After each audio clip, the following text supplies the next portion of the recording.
Good evening, everyone. Thank you so much for coming along. My name is Professor Michael Dezuanni.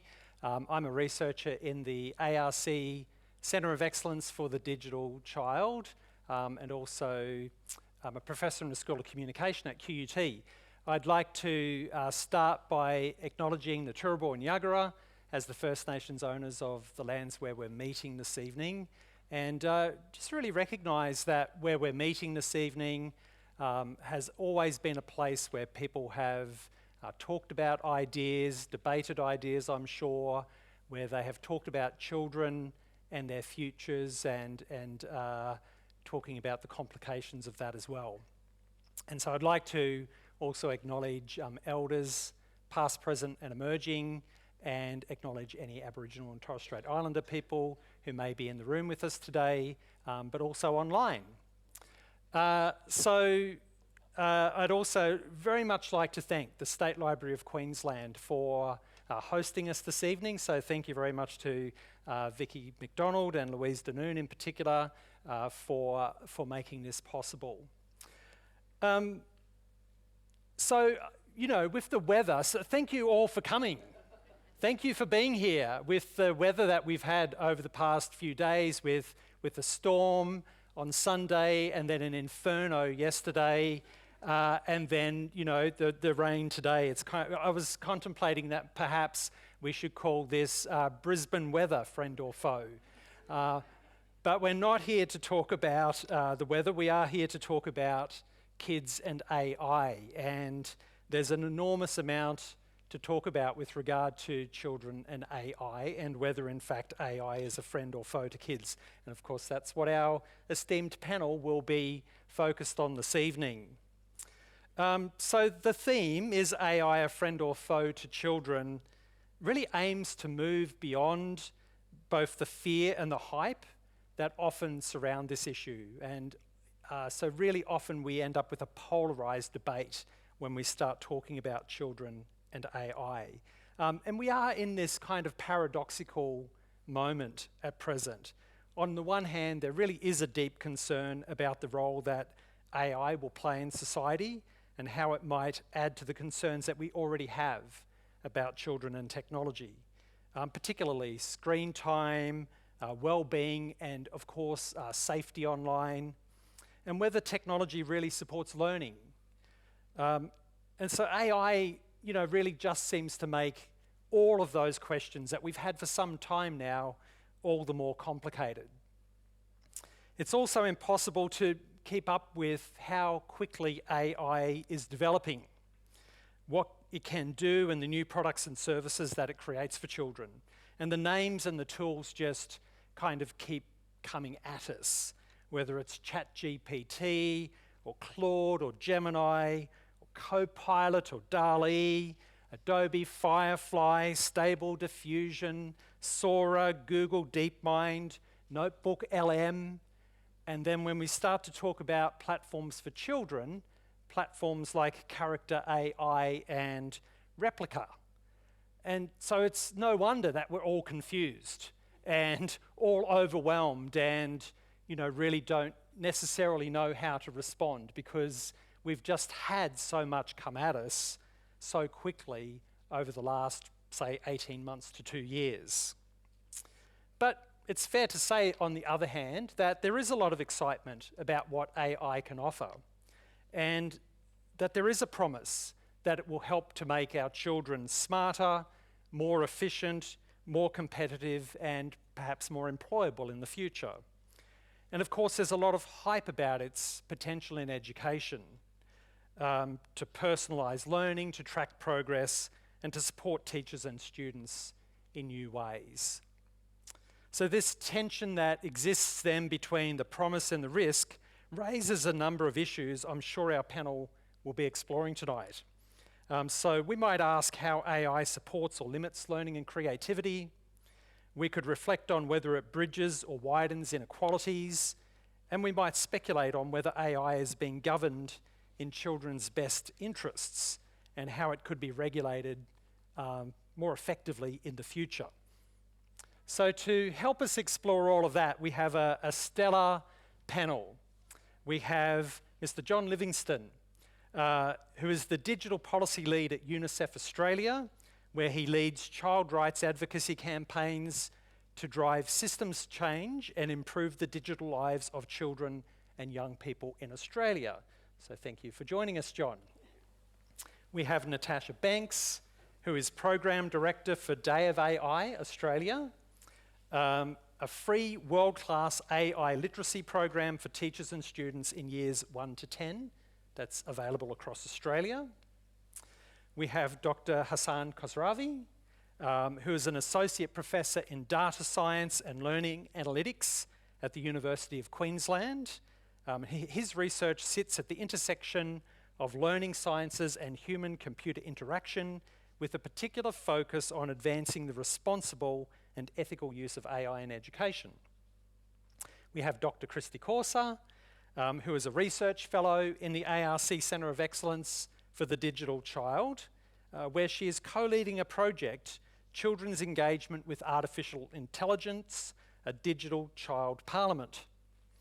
And she has a background in primary education, and research interests include teaching and learning with educational technology, including AI.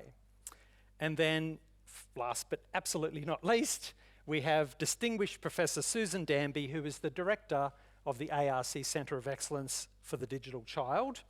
And Susan is recognised internationally as one of Australia's leading experts in early years language and social interaction, childhood studies and young children's engagement with digital technologies. So I'd like you to join me in thanking our panel for being here. Now, I just need to explain something about how we're going to do Q&A tonight before I jump into the panel. So this evening we're going to be using Slido if you would like to ask a question. So there's a QR code on the screen there, and so you can use your phone to access the Slido service, and then you can ask a question using your phone. And you're also able to upvote questions. So if you see a question that you particularly like, and it's one that you would have asked, then you can vote to push that to the top of the list, and that will come up on our screen down here first. And of course, that's available to the people who are joining us online as well. And I should have said, welcome to the people online, and we do have, we had 200 people registered to join us online, so I'm expecting that there's quite an audience of people who are online, so thank you for joining as well. Okay, in the meantime, if you've got some popcorn, enjoy your popcorn and your Maltesers as well, but the panellists, I see that they've been taken away from you, so you can't enjoy those until afterwards. Okay, so let's then start with a pretty straightforward question, and I might start over on the far end with you, John.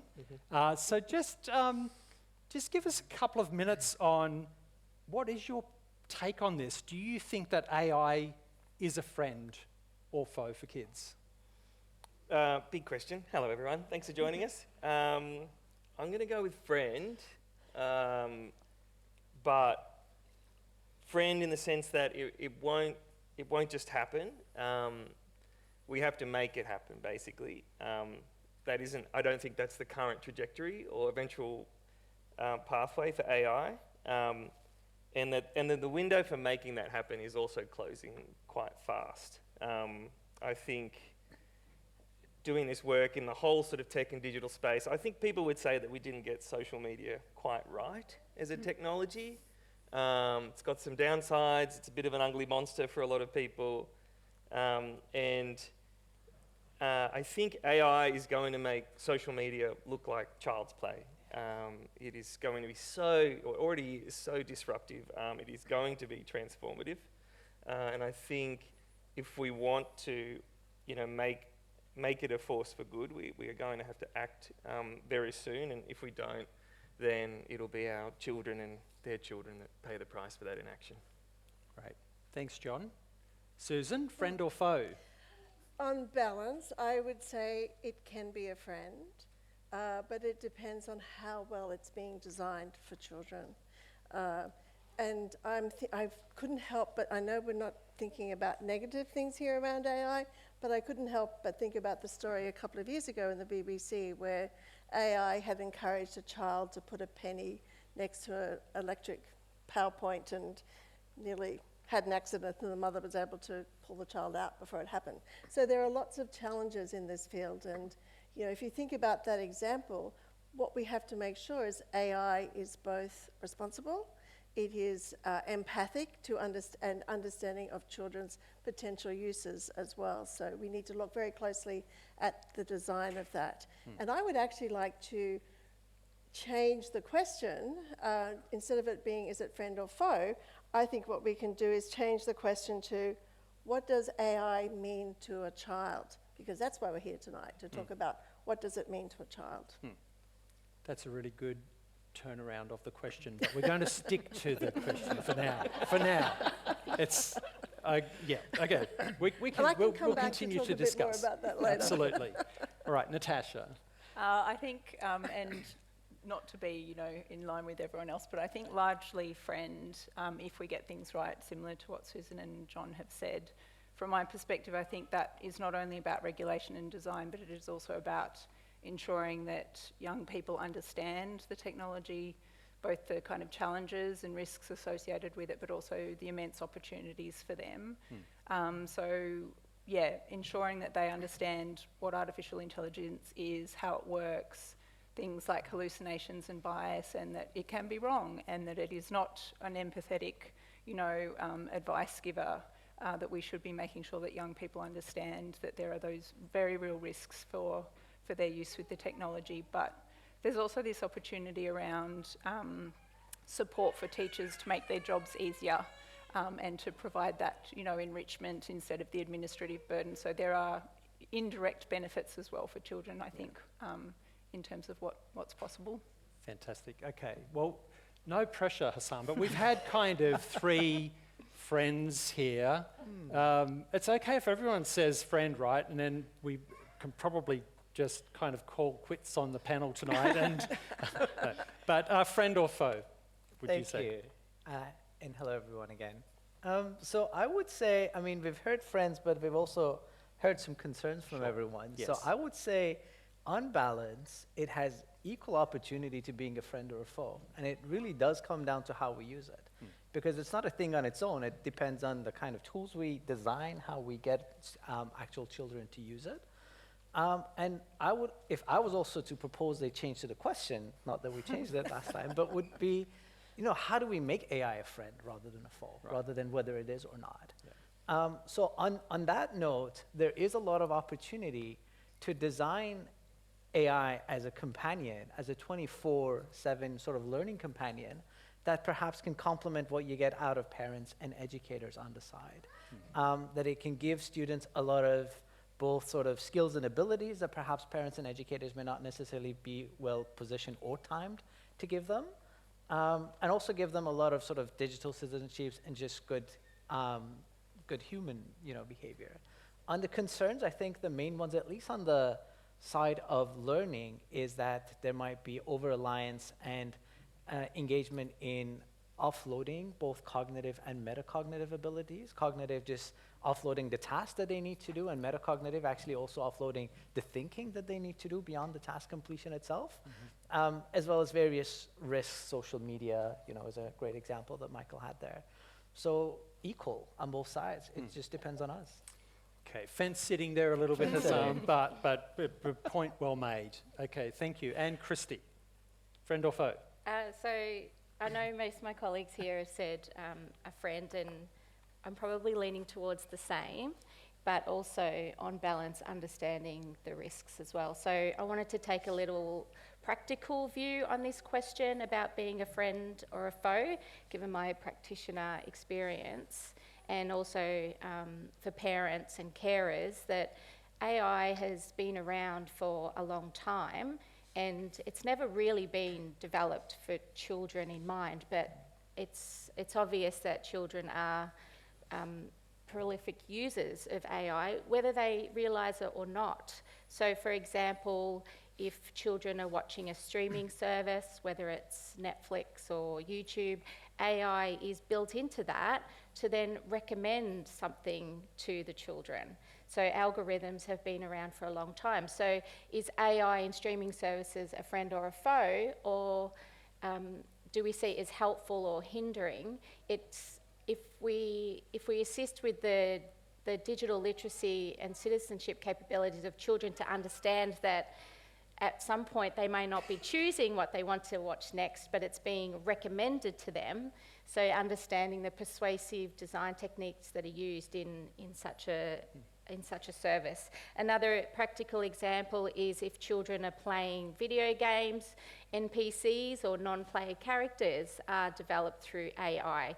They realise that playing a game on your own is not as entertaining as if you had computer bots to play against. So if children know that that's a non-player character and understand the AI behind that, is that a bad thing?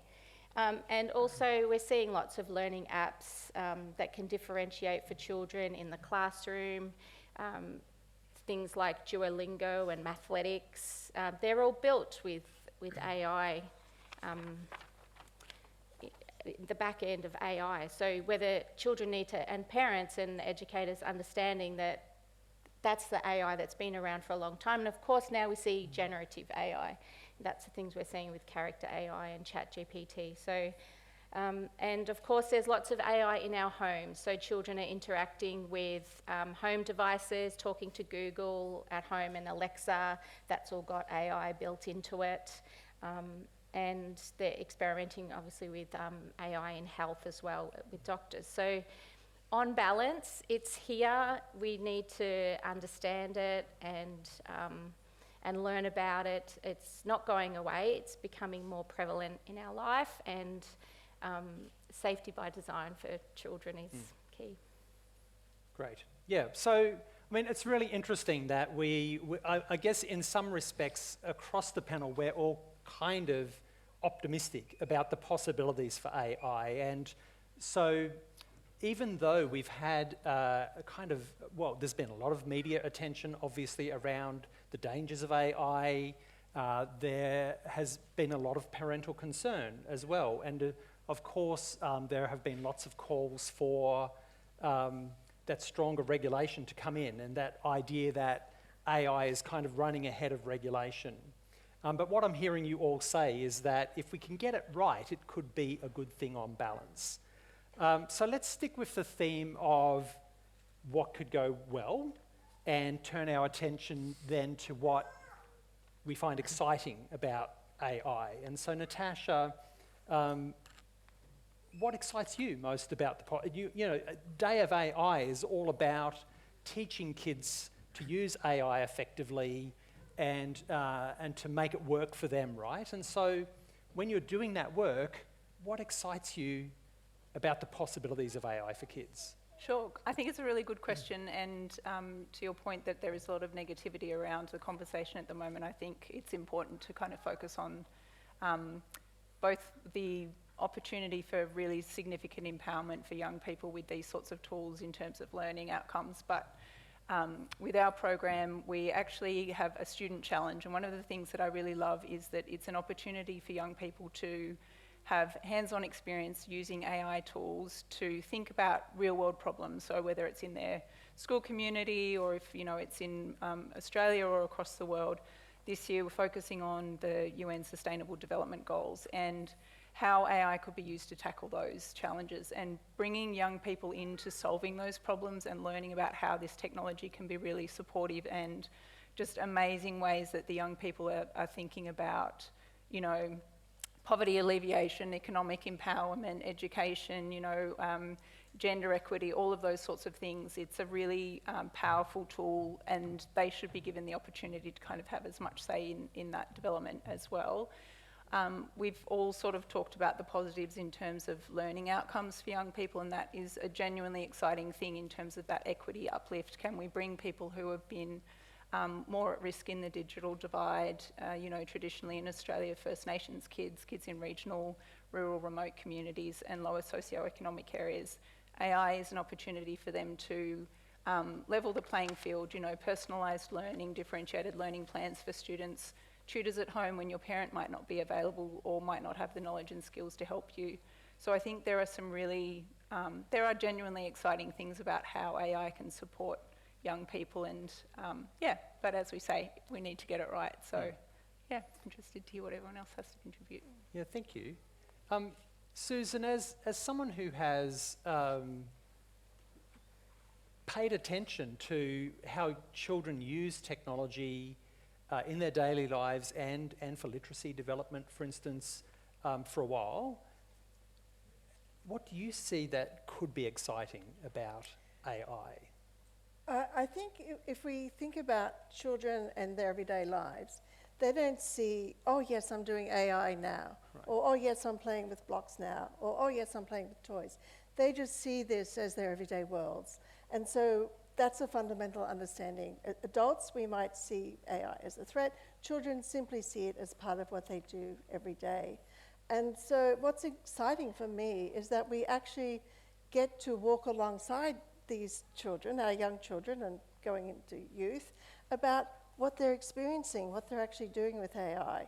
And just as we've watched our children crawl and run and climb and learn how to read and do all of the things of being a child moving into adulthood, that's what it's like with AI. I see it as this journey we have with our children. And I think that's incredibly exciting. And as part of that, I think, building on what you were saying, Tash, around some of the ways that we are excited about it is the way AI can support play, for instance. I think that's really useful in terms of not just watching what they're doing with AI as a tool, but looking at what AI is enabling them to be curious about their world, to help understand what their world is entailing, and how do they make sense of AI.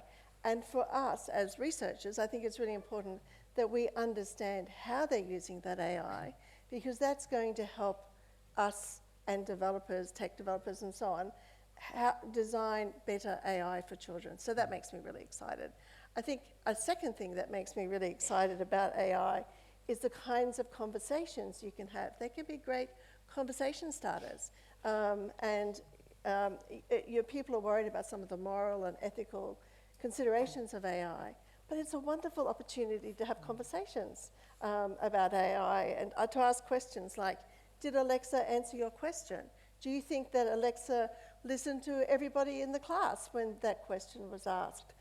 Do you think that that was fair, that comment was fair? Or, what do you think about, for older kids, do you think that was an ethical response? So that opportunity to have this device or this toy or this experience, this activity, to have those kinds of conversations that are really around presenting ethical, moral, equity kinds of questions, that makes me really excited as well. I could keep going, but I'll stop there for the moment. Oh, thanks, Susan. That's great. Hassan, you study the use of AI in learning quite closely, and you use a science of learning kind of approach. What excites you? I guess you mentioned some points earlier on when you were talking about some of those possibilities as well, but if you could extend on that just a little bit, that'd be fantastic. Thank you. Coming back to the point you mentioned that a lot of AI is not really designed for children. It's also not designed for learning. Right. We've just released these generative AI models, large language models into the world, and empirical evidence seems to suggest that they boost productivity, that they boost sort of workplace environments in terms of completing tasks. But when you take them, and they've just been adopted in education, without necessarily making any changes to them. But as they've been adopted to education, you get to this paradox of performance learning paradox. That if you just look at grades, there's increasing grades because they're essentially just helping students complete their homework and tasks. But if you actually look at learning, there is challenges in terms of actually getting students now to learn. So taking a step back, and sort of what excites me is, how do we design for these to become real learning companions that are designed to support learning, not as something that they're adopted for learning? And in thinking about that, then we just go back to, while AI is changing very rapidly, humans are not changing. How we learn is not changing. So we first take it back to foundations of learning and what we know about what good learning is. How can we make use of AI to develop these interactive learning experiences that engages students, that gets them to think deeply, to get them to reflect, to get them to think about thinking and metacognition and all these reflections that are questions about getting them to think about how they're behaving. So there's 3 parts into in designing those learning companions that we've been thinking about. The learning sciences part and thinking how best learning happens, bringing that into the table. The second part is how the AI can know more about the student and how they can adapt to their needs. So from what we know, the best way that a student is learn is if they're working on things in their zone of proximal development, things that are not too easy for them because you don't learn from that, or things that are too hard for them that also just makes them not necessarily grasp on that. So how do we determine what their current comfort zone about learning is and then have adaptive mechanisms that helps them learn at that capacity? And thirdly, given that there is a need for a lot of data to be used for this, how do we use an ethical lens and an equity lens in terms of how we design these systems so that they're secure, they're accountable, they're fair, they're equitable, and bringing these three worlds of the AI part, the learning science part, and the responsible part together is sort of the exciting part in my ways of tackling this in terms of how we design these systems. Great. Thanks, Hassan. So I'm going to pause for just a minute just to remind you about the Slido. So if you have questions, I can see some questions coming up on the screen here and people are upvoting and so on, which is fantastic. But please do ask any questions that you have via the Slido, and that would be fantastic. So now let's go a little bit negative, right? So what could go wrong? What would be the main concerns that we have about AI for children and how we should respond? And so, John, I'm going to turn to you first to talk about some of the more negative outcomes for children with regard to AI. Yeah, I'll be the bearer of bad news, that's okay. So through the work that we're doing at UNICEF, pulling together a lot of the latest research, I'll call out 3 emerging threats that we're seeing from AI for children. And these get more and more serious as we go along, so apologies for that as well. So firstly, I think kids, 69% of Aussie teenagers have used a Gen AI chatbot like ChatGPT. So for a lot of kids, for them, that's probably for teens, that's sort of their experience. And so we know teenagers are using things like ChatGPT, like Google Gemini.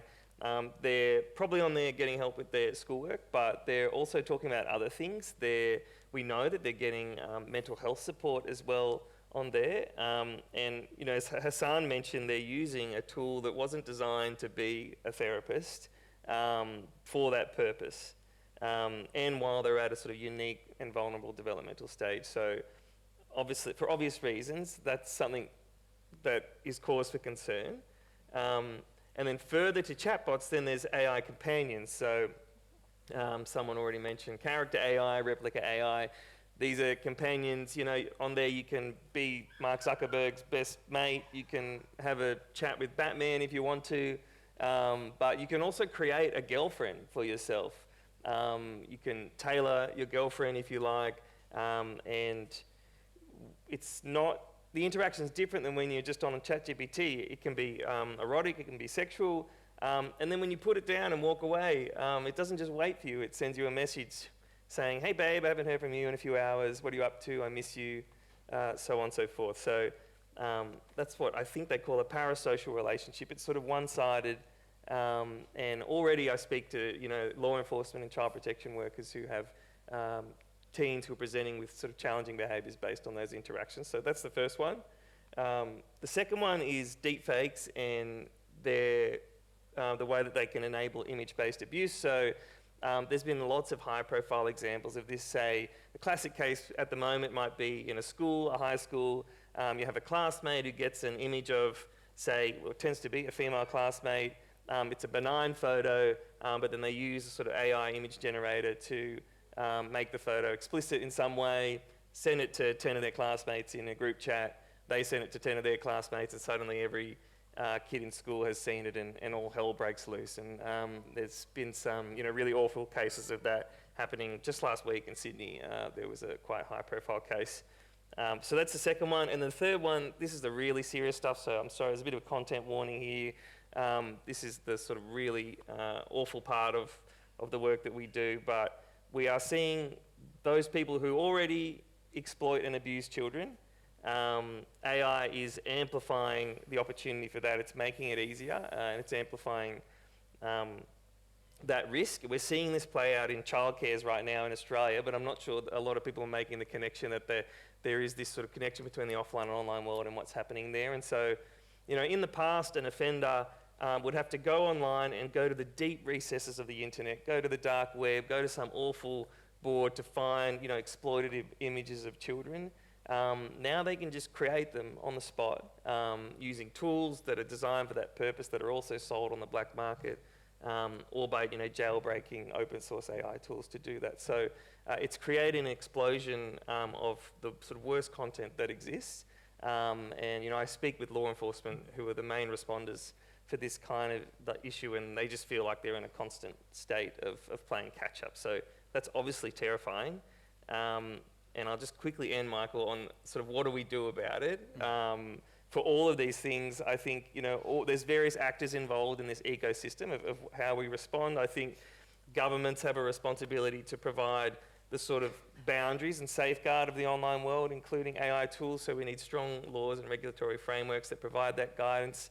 Then we need tech platforms and AI developers to meet those obligations, to make sure that they're designing their tools with safety in mind, as has been mentioned. And then the third is that everyone has a responsibility both to lift literacy amongst children so that they understand the risks, and also lift awareness across the broad population so that people understand that these risks exist and we can get on the front foot for them. Okay, thanks, John. And so, that really, that question of regulation and illegality is massive in this space, I think, and really does point to the extent to which we haven't been prepared as a society to have the legal frameworks to deal with some of what's happening, right? And so that's probably one of the most urgent actions that's required. Yeah. Okay, so Kristy, I know that talking about the kind of literacy side of things, and John's focus on that, I know that you've done kind of work around digital citizenship and so on.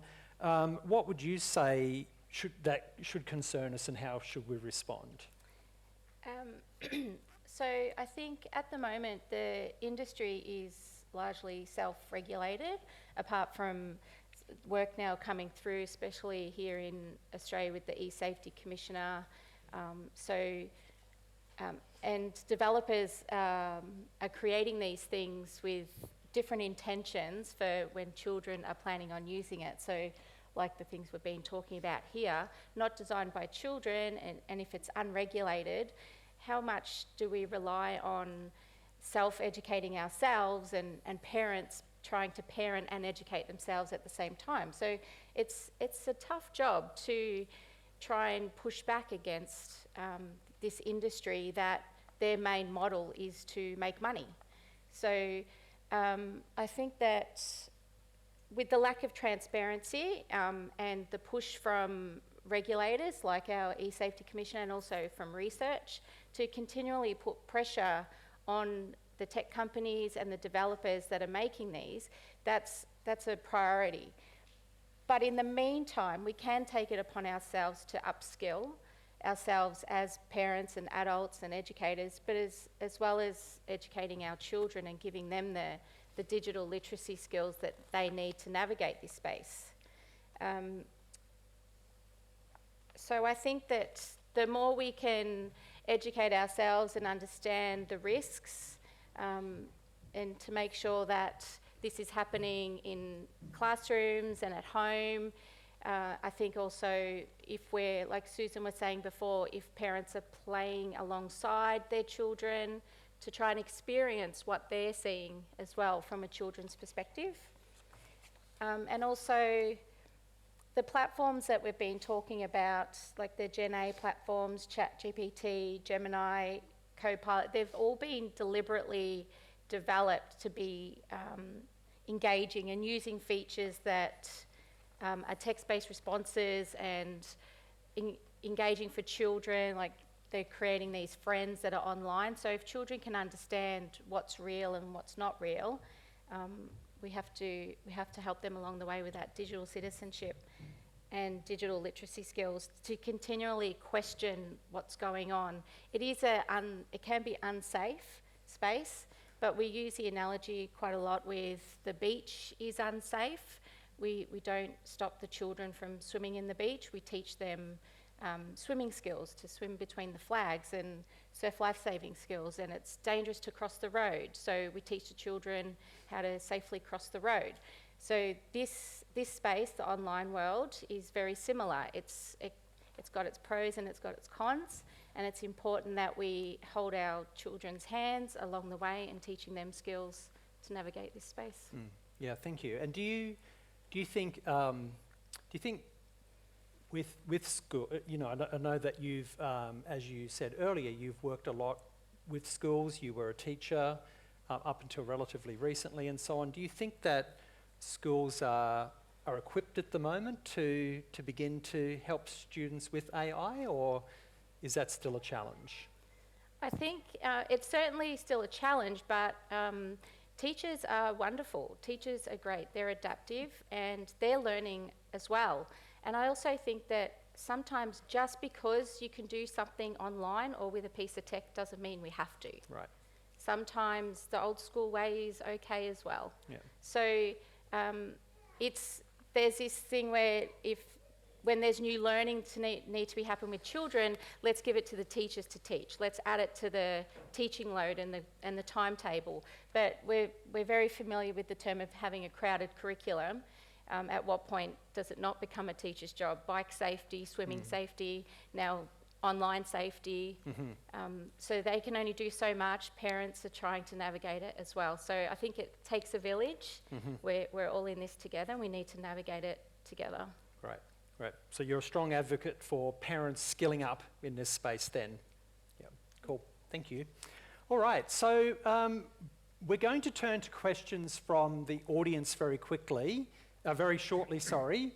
But before we do that, I'd like to hear from each of our panelists with just one last statement on what do you think is kind of the most important thing that responsible adults, and that's parents, carers, educators, technologists, designers, what's the most important thing that they should know about AI and children? And Natasha, we might start in the middle this time. The most important thing that adults should know about AI and children. I think the reality is, and John mentioned, Australian young people are using the tools, so we need to acknowledge that reality. Right. We can't pretend that they're, going to be self-regulating and not use these tools. So I think acknowledging that reality, and for adults to start thinking about what are those critical skills that we want young people to grow up with, understanding online safety, critical thinking skills, all of those sorts of ethical reasoning. There are some questions that have come through about morality in AI, which will be interesting to have a chat through. But from a parent's perspective or an adult's perspective, you also need to be informed. You can't assume that a young person understands something. So really, really encourage, as Kristy was saying, educate yourselves. It's a very fast-moving environment. Things are changing all of the time, not only in terms of the technology itself, but in terms of regulation, in terms of what schools are doing, in terms of policies. So yes, be actively trying to keep kind of up to date with what's happening, I think is really important. Yeah, and I think you started with a really good point in a way that kind of the genie is sort of out of the bottle, isn't it? It's a bit hard to kind of go back from here.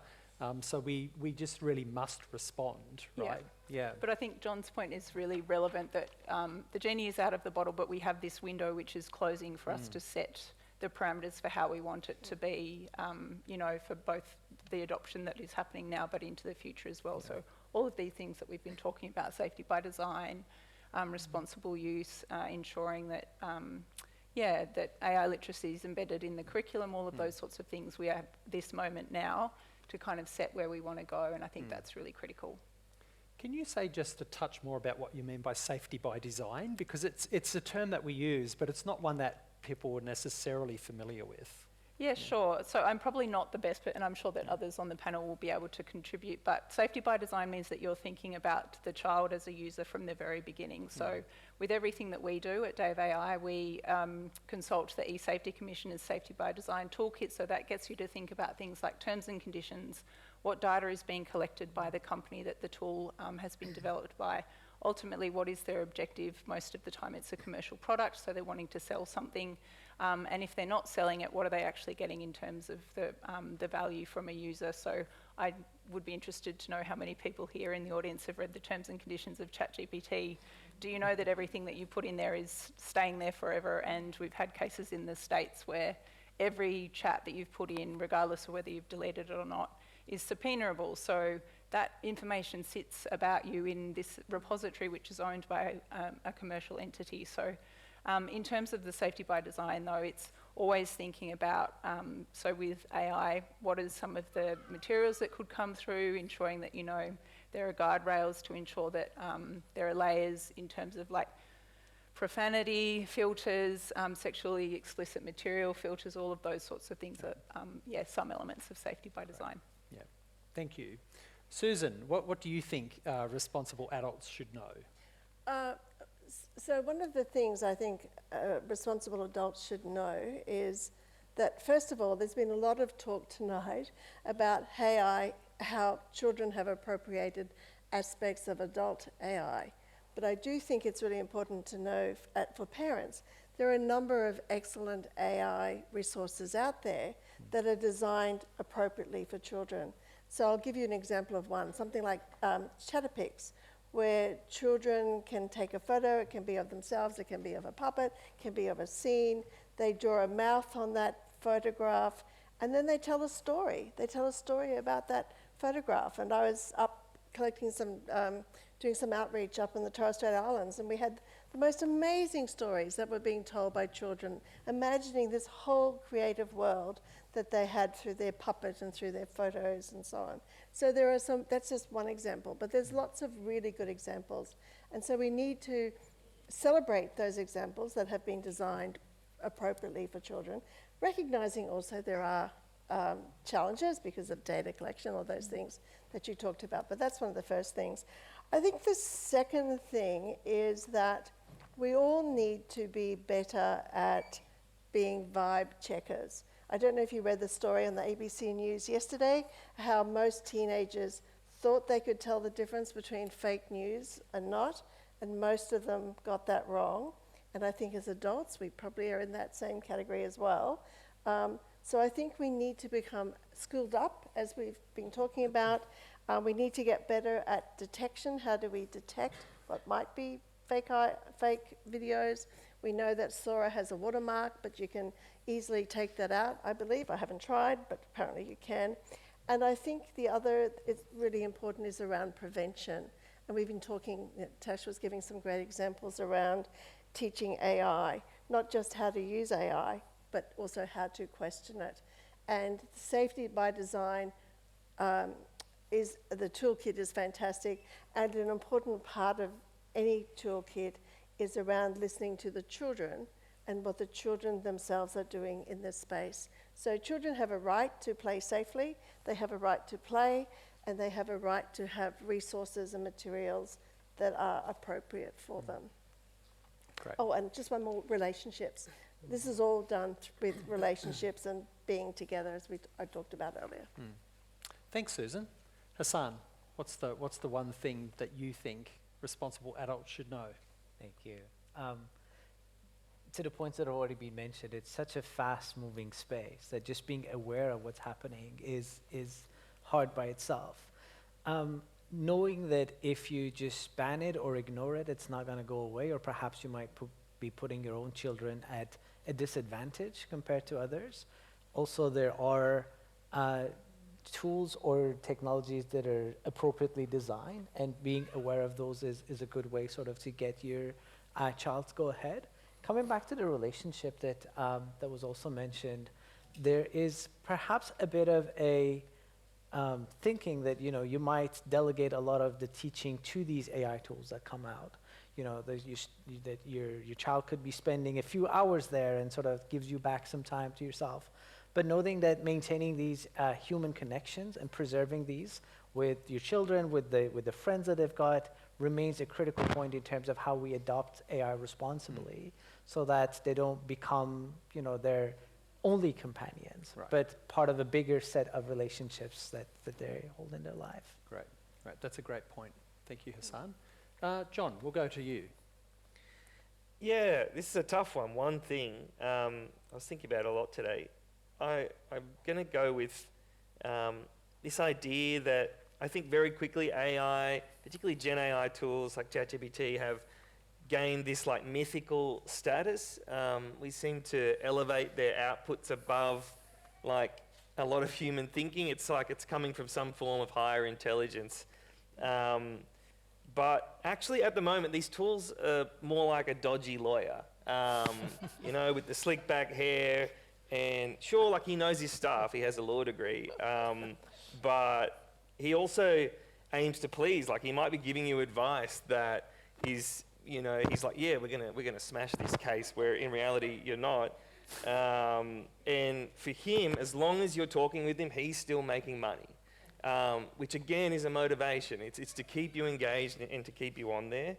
And so I think, you know, for responsible adults, I think we need to, both ourselves and for our children, you know, develop like a healthy skepticism about AI, and, you know, communicate as best we can to our kids that yes, AI is a helpful, but it's an imperfect tool. And, you know, in the face of that, as others have mentioned, for kids, their ability to think critically, their ability to test everything, and their ability to find their own solutions are more important than ever.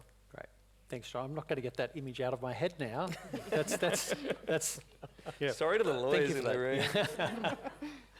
All right. And Kristy, your one thing. One final comment that if you walk away here tonight is to think that be there for children. So no matter what happens online, we want children to know that they can go to a trusted adult if and when something goes wrong. Because as we've heard tonight, things can go wrong. So we need to let children know that if they're online, they are curious, they will experiment and explore, take risks, that they have a trusted adult that they can go to help them feel better and to talk about what's happened. The children are curious, they will cross boundaries, they will push limits, and that's not new. That happens with anything. If we ban or restrict things, and as parents, you might try and block or take devices away or limit things, but if we can talk with our children and understand what they're going through, answer those questions and their curiosity, and be that guide on the side with them, be that trusted adult that you can help them through those experiences. And also, I'll just add another couple of comments, that there is a huge burden on individuals to educate and upskill themselves. So I think we're doing that. We can do it better, we can do it more, but I think we are doing that. We see digital literacies in our Australian curriculum. People are trying to upskill themselves. So don't be so hard on yourselves and the children, for they are trying. But just literacy, digital literacy on our own won't fix all these problems or take away all the risks. So we need to continually push for regulation and that safety by design at a systematic level, because we can only do so much. Right. Great. That's great. Great point. Thanks, Kristy. Okay, so it is time now to turn to some of the questions on the Slido. And I had prepared a couple of questions just in case people didn't like Slido, but there are 29 questions on Slido, and we're not going to get through them all, obviously. The one that I can see on the screen at the moment that has the most votes is, we know that connection is an antidote to anxiety and depression. how do we ensure that AI doesn't deepen the connection chasm between children and carers? And I think that's a really, really important question. I'm going to go to you first, John. In the work that you've been doing at UNICEF, how are you thinking about this, importance of ensuring that connection remains between children and adults and children and each other, for instance? I was going to throw to Susan, actually, because, she speaks about this stuff so eloquently, so I'll be quick, Susan, and then I'd love to get your take on it. I guess I would say, broadly speaking, we know that with tech, whether it's social media or AI, that I think for a lot of young people, it's actually enabling connection rather than limiting it. And that, as Tash mentioned, for certain cohorts of kids, that's even more prominent, particularly kids in, say, rural and regional areas. So, I think we have to sort of, I don't think the way that, perhaps not the way that a lot of mainstream AI tools now are designed are designed with that in mind. We've spoken about how they have other motivations about collecting data and keeping you engaged. But that, I think as we start to encourage tools that are designed with children in mind, whether it's education or mental health support or connection, and there's lots of good examples in some of those spaces already, that hopefully we start to see tools that are able to amplify the connections that kids can make through digital technology, which we've seen them be able to do with so many other tech over the years. Yeah, great. Thank you. And I think John has dobbed you in, He Susan, as has, the follow-up. he has. Yeah. So I think it goes back to the kinds of relationships that you establish between families. And I give the example sometimes of when I was growing up, Monopoly was like the favourite family game. We all sat around the dinner table, we played Monopoly, and everybody joined in, from grandpa through to the youngest. And I often think about how we don't necessarily do that as parents today, that we think that we have to surveil children, and I keep saying, let's not surveil children, let's play and engage with children together in these spaces. And it's interesting because they don't see this as an AI world or an analog world. It's just their world. And so by understanding what children are doing and being part of it, then they're going to be more likely to talk about it. And I know Kristy's talked about that. If you say something is out of bounds, then if something goes wrong, then where do children go to? And it can be even more dangerous for them. So I think keeping those communication lines open, I think you need to start those from very young. Parents have said to me that they started doing this about when children were hitting teenage years, and of course that may be a tricky time anyway, being a teenager. So are there ways that they can be established earlier? And recognizing that whatever happens, talk to somebody. It could be your teacher, it could be your parent, it could be the school counsellor, it could be your best mate at school, who hopefully will encourage you to also go to somebody that needs support. Michael, can I just add one small Yes, thing? yes. I think a really critical thing for young people to have is an understanding of how AI actually works in this scenario, because if you don't understand that a large language model like ChatGPT is trained on a vast data set that is, scraped off the internet, that's got bias and stereotypes and all of that sort of stuff, and all that it is doing is giving you a prediction of what it thinks you want to hear. If they don't understand that, then this whole world of, it's my friend, I can get trusted advice. So they need to understand how it works in terms of the data that it is scraping or it's been used in the data set, the fact that it is just giving a prediction and that it can't, it's not empathetic, it doesn't actually have feelings like you do. All of these kind of relational prompts that John mentioned in terms of, basically like gambling inspired interactivity within, things like replica AI or companion AI. once a young person understands how it works, they can say, okay, well, it's not actually my friend, its advice can be wrong, and you can then have a conversation with them to say, so go and chat to a trusted adult, or go and talk to your friends about it, because they have the contextual information. I think that's a really important kind of Yes. piece to add And to that's that. those conversations that happen on a regular basis at home as well, and asking, well, do you think Alexa really knows how you really feel? Do you think Alexa is being fair when that's being said? Or, you know, asking those kinds of really prodding questions then opens up the floor to have then more knowledge. Curiosity, producing. not judgment Yeah, there as well. yeah. Michael, can I make the quickest addition in 10 seconds on the final point of connection, which is that I spoke to this young person a while back, and she has autism, and she said, I like Gen AI because it's just trying to guess the next word that's the right one in the conversation, and that's how I feel all the time when I'm in a conversation with a person. And I think for her, like, knowing that she was having this experience, it had given her then the confidence to go out and have conversations with her mates. So. That's right. Children can pretend to be AI. I mean, that's kind of fun. If you were AI, how would you interact with you know? If this is your others. limited data set, Yeah, what are you going to do? what are you going to do? Respond? So there's lots of ways you can play with it, I think. This is such a rich conversation, and there's no way we're getting through 29 questions, right? So, yeah.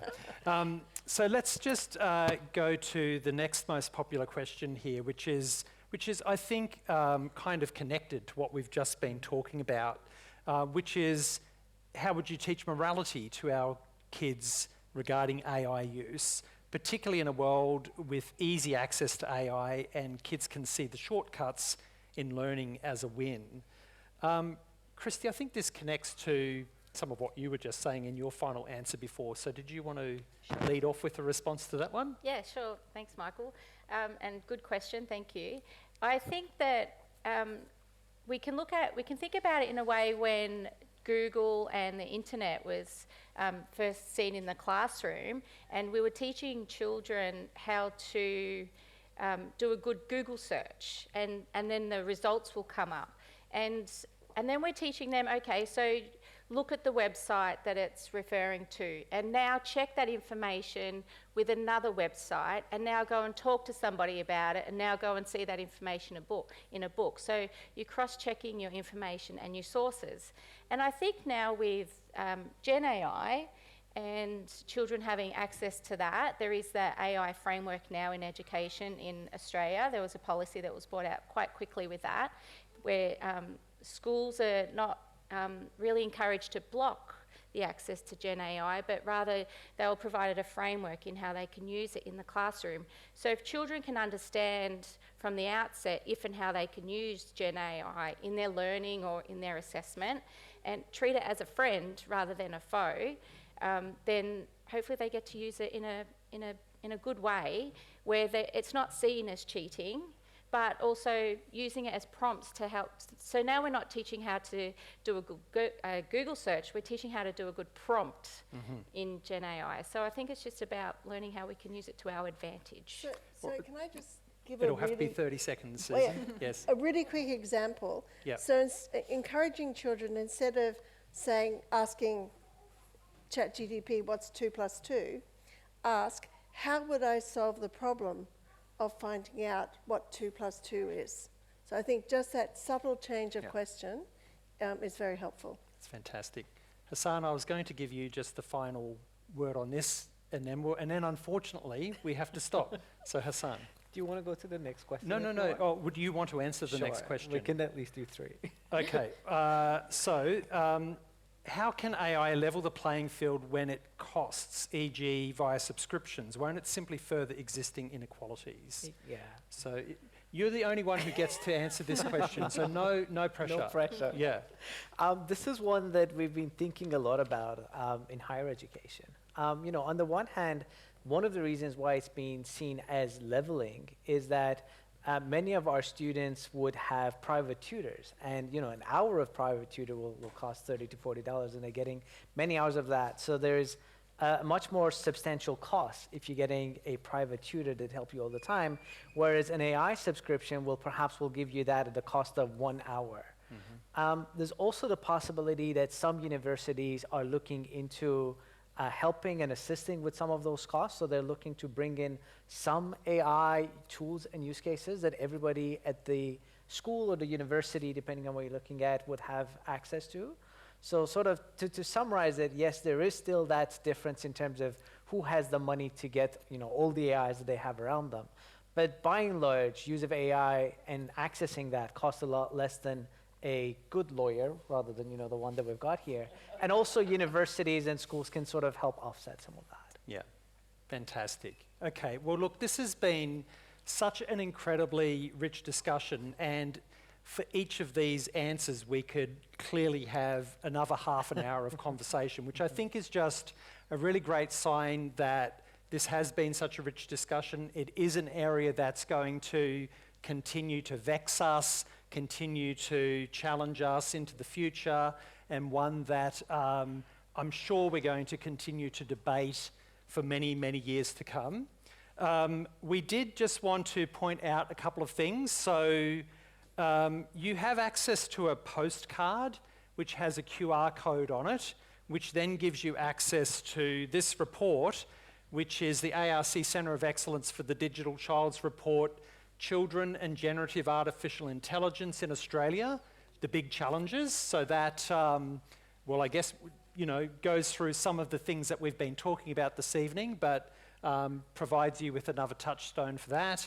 I did also say, I want to say that all of the panelists this evening have very generously agreed that if you would like to reach out and answer further, they would be very happy to answer further questions. So we're pretty easy to Google and find online. So please do send an email if you've got a very pressing question that hasn't been answered, and we will attempt to answer that for you.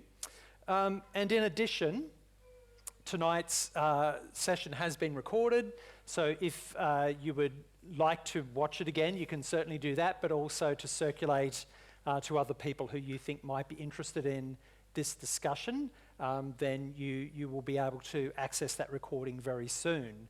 And finally, I would just like to finish by saying that the centre, the Digital Child Centre, does have an enormous amount of resources now available on the website for a whole host of issues related to the role of digital technologies in children's lives. And so there's a lot to dig into there if you'd like to follow up with further exploration of this relationship between children and technology. But I'm afraid we do need to leave it there for tonight, and I would like you to join me in thanking our panel. All right, thank you.